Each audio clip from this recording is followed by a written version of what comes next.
जय श्री हरि। प्रभु, आप सबों ने श्री आनंद रामायण के यागकांड के 6ठे सर्ग में श्रवण किया था।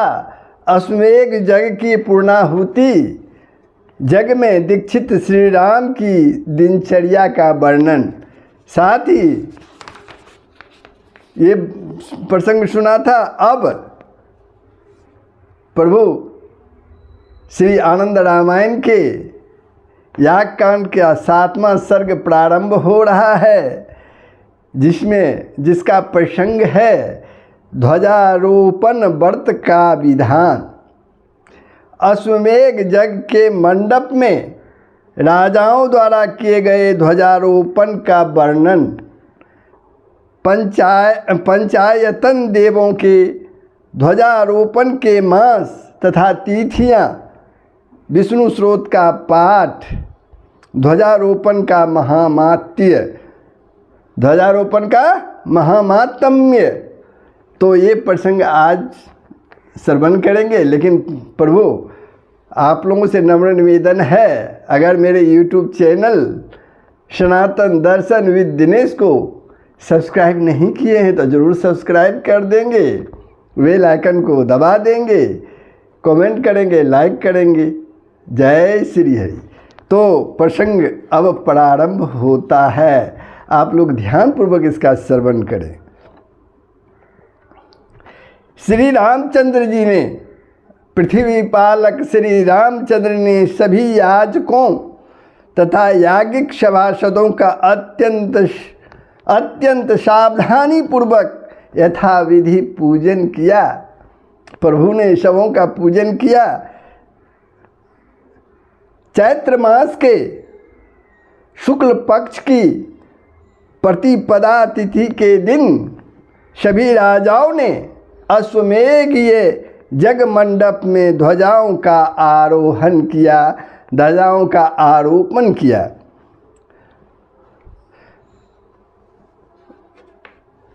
तो प्रभु गुरु रामदास जी अपने शिष्य विष्णुदास को बोल रहे हैं कि हे शिष्य, तुम ध्यानपूर्वक श्रवण करो।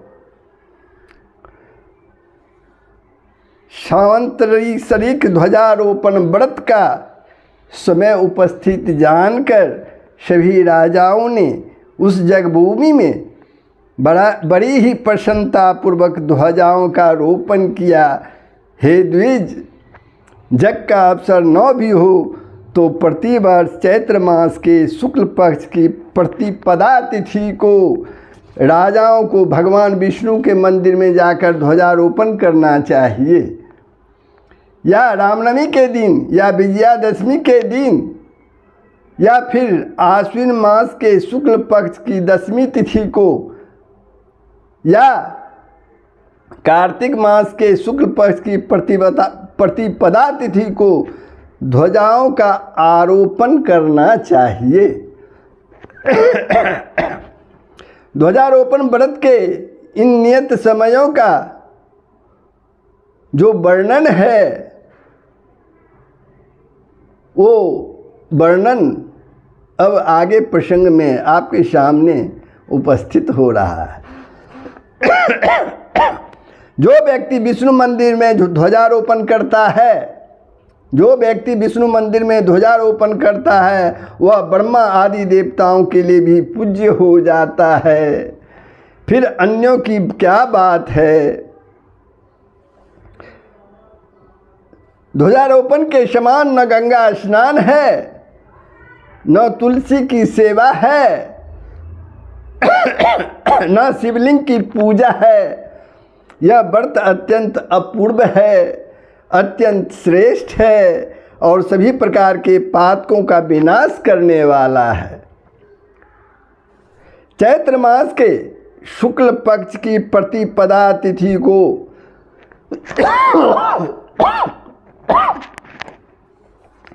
चैत्र मास के शुक्ल पक्ष की प्रतिपदा तिथि को ध्वजारोपण व्रत करना चाहिए, या रामनवमी या विजयादशमी को करना चाहिए।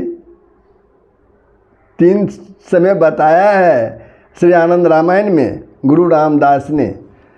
या आश्विन मास के शुक्ल पक्ष की दशमी को या कार्तिक शुक्ल प्रतिपदा अथवा दशमी को करें। इस उत्तम व्रत को चैत्र मास में अवश्य ही करना चाहिए, यानी ध्वजारोपण अवश्य ही करना चाहिए। यदि चैत्र मास का समय व्यतीत हो जाए तभी अन्य मास की तिथियों में इसे ध्वजारोपण करना चाहिए। चैत्र मास की शुक्ल प्रतिपदा को प्रातः काल ही उठकर, अब ध्वजारोपण करने का जो नियम है वो आगे प्रसंग में आ रहा है, आप लोग ध्यानपूर्वक सुनेंगे। चैत्र मास की शुक्ल प्रतिपदा को प्रातः काल ही उठकर दैनिक नित्य कर्म करने के बाद यथाविधि स्नान करना चाहिए। उसके बाद संध्या वदना आदि नित्य कर्मों को संपादित करके भगवान विष्णु का पूजन करना चाहिए। ध्वजारोपण कर्म में सर्वप्रथम ध्वजा स्तंभों के समीप वस्त्र से आच्छादित ध्वजाओं को गायत्री मंत्र से अभिमंत्रित करें। ध्वजाओं को जो वस्त्र से आच्छादित है उसे गायत्री मंत्र से अभिमंत्रित करें।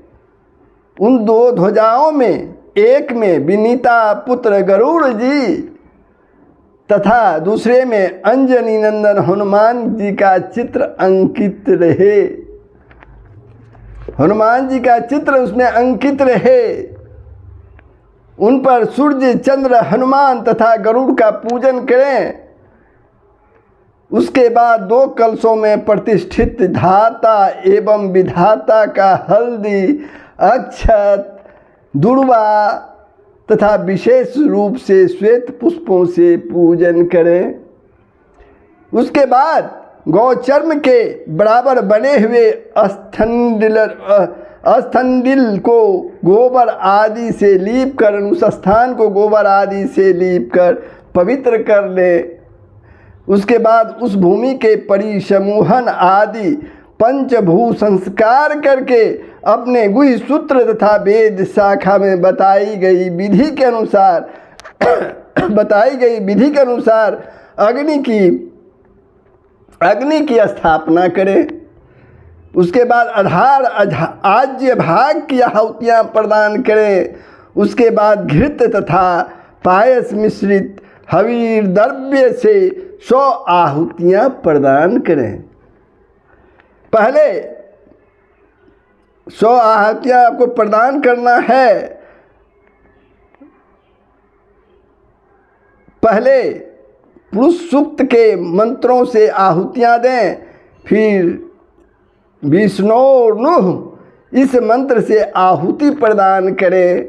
इसके बाद ओम बैनताय स्वाहा, ओम बैनते आय स्वाहा इस मंत्र से तथा ओम मारुतये स्वाहा कहकर क्रमशः बैनते तथा मारुति के लिए क्रमशः 8 आहुतियाँ प्रदान करें।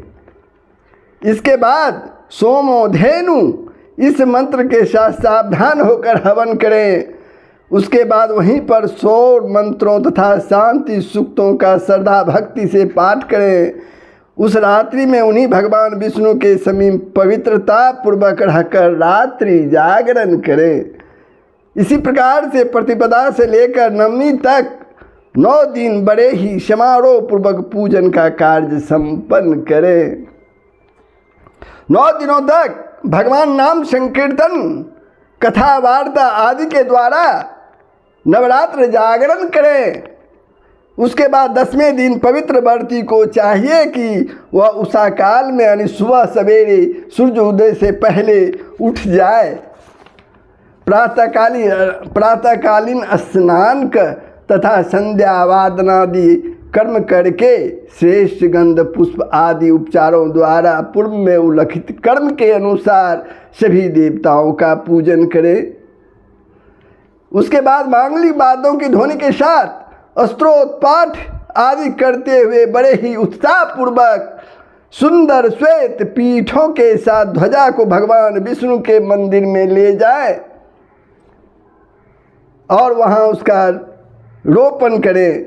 भगवान शिव के मंदिर में माघ मास के कृष्ण पक्ष के चतुर्थी तिथि में, माघ मास के कृष्ण पक्ष की चतुर्थी तिथि में ध्वजारोपण करना चाहिए। उन ध्वजाओं में एक में नंदीश्वर तथा दूसरे में भृंगी, इनका अंकन कर यथाविधि रोपण करना चाहिए। आश्विन मास के शुक्ल पक्ष की अष्टमी या चैत्र मास के अष्टमी को पार्वती जी के मंदिर में ध्वजारोपण का विधान है। गणेश जी के मंदिर में भाद्रपद मास की चतुर्थी तिथि को ध्वजारोपण करने का विधान बताया गया है।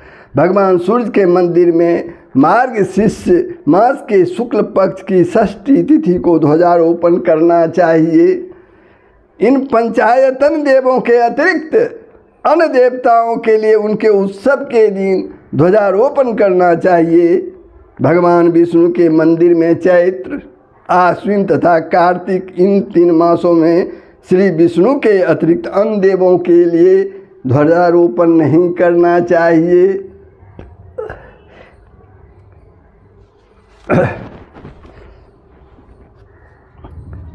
उसके बाद देवालयों में मंगलप्रद ध्वजों की स्थापना के बाद धन की उदारता पूर्वक विधिवत भगवान विष्णु का पूजन करना चाहिए। उसके बाद प्रदक्षिणा करके उनकी स्तुति करनी चाहिए। हे पुंडरीकाक्ष, आपको नमस्कार है। हे विश्वभावन, आपको नमस्कार है। हे ऋषिकेश, आपको नमस्कार है। हे महापुरुष पूर्वज, आपको बार बार नमस्कार है, जिनसे यह संपूर्ण जगत प्रादुर्भात हुआ है, जिसमें यह सारा जगत प्रतिष्ठित है, अंत में जिससे यह समस्त विश्व लय भी हो जाता है। उन भगवान माधव के मैं शरण ग्रहण करता हूँ। उन भगवान माधव का मैं शरण ग्रहण करता हूँ, जिन सर्वश्रेष्ठ प्रभु को ब्रह्मा आदि देवता भी सम्यक रूप से जान नहीं पाते हैं, और योगी जन जिनकी महिमा का गान किया करते हैं, उन ज्ञान स्वरूप भगवान विष्णु की मैं वंदना करता हूँ। इस तरह प्रभु की वंदना करने के बाद ध्वजारोपण व्रत विधान में श्लोक का पाठ करते हुए भगवान विष्णु का स्तवन करना चाहिए। ब्राह्मणों की पूजा करनी चाहिए। उसके बाद आचार्य की पूजा करनी चाहिए। उन्हें दक्षिणा तथा वस्त्र आदि से सम्मानित करना चाहिए। उसके बाद उस सत्य वक्ता व्रती को चाहिए कि श्रद्धा पूर्वक वह ब्राह्मणों को भोजन कराए। उसके बाद नारायण परायण होकर वह व्रती पुत्र मित्र स्थिति तथा बंधु बांधवों के साथ मौन होकर व्रत की पालना करे। जो इस उत्तम ध्वजारोपण कर्म को संपन्न करता है, उसका जो पुण्य फल प्राप्त होता है वह बहुत ही अलग है। वह बहुत ही अलग है। ध्वजा दंड में लगा हुआ ध्वजा का वस्त्र जब तक वायु के चलने से हिलता रहता है, तब तक वह ध्वजारोपी जन अपने पाप समूह को नष्ट कर डालता है। इसमें कोई भी संशय नहीं है। यदि वह महापापों से युक्त है, यदि वह महापापों से युक्त हो या सभी पापों से समन्वित हो, वह विष्णु मंदिर में ध्वजारोपण करने से उन सभी पापों से मुक्त हो जाता है। विष्णु मंदिर के ऊपर जब तक ध्वजा स्थित रहती है, उतने 1000 युगों तक वह श्री हरि का सानिध्य प्राप्त करता है। गुरु रामदास जी बोले अपने शिष्य विष्णुदास जी से, जिस ध्वजारोपण महामात्म्य का उत्तम विधान मैंने तुम्हें सुनाया था, उसे मैंने तुम्हें यथाविधि बता भी दिया। जग में आए हुए सभी राजाओं ने चैत्र मास के शुक्ल पक्ष की प्रतिपदा तिथि को उपस्थित जानकर अपने अपने निवास के लिए बने हुए वासगृहों में द्वितीया तिथि को पृथक पृथक यानी अलग अलग ध्वजारोपण किया। उन्होंने जगमंडप में विद्यमान श्री राम को ही महाविष्णु समझकर अपने अपने वासगृहों में एक दिन उनका पूजन किया। जगोत्सव के दर्शनार्थ वहाँ आए हुए राजाओं ने तथा राघव ने भी एक ही दिन में ध्वजा उत्सव का समस्त कृत संपन्न किया। श्रीमद् ध्वजारोपण विधान नामक यह चरित्र परम मनोहर है। इस पुण्यशाली चरित्र को जो मनुष्य पढ़ते हैं अथवा सुनते हैं, उनका मन में सोचा हुआ कार्य निश्चित रूप से पूर्ण हो जाता है। तो प्रभु, ध्वजारोपण की तिथियां, विधि विधान आप लोगों ने श्रवण किया, कैसा लगा कमेंट के माध्यम से ज़रूर बताएंगे, लाइक करेंगे, शेयर करेंगे। तो प्रभु, जय श्री हरि, जय श्री राम, जय बजरंगबली। सबका कल्याण ही होगा, पूरे विश्व का कल्याण होगा। यही सनातन धर्म का मूल तत्व है। जय श्री हरि।